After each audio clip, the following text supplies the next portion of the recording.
The board sent a letter to my business saying I could be issued a penalty. What does that mean and how should I respond?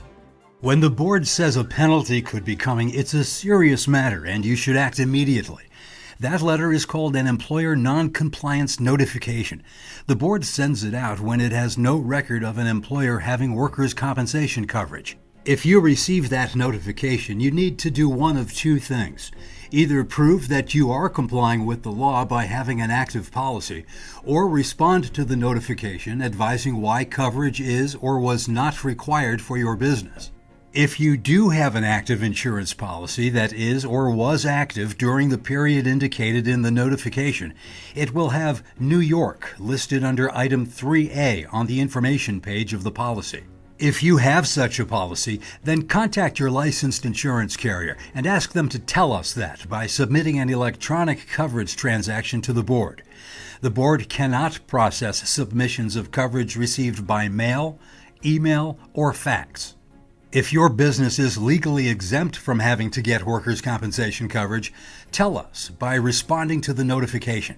You can do this easily by going online to reply to the board directly on our website, or by mailing back to the board the form you received with the non-compliance notification. If you don't respond, the board assumes you are in violation and will mail a penalty notice, and penalties can add up to tens of thousands of dollars. It's a lot easier and less costly to have the coverage in the first place, or reply to the board that coverage is not required as soon as you receive the notification. If you ultimately must pay a penalty, you can do so with a check, credit card, money order, online, or through an electronic debit from a bank account. We have a web page with details on how to pay a penalty. The key is communication.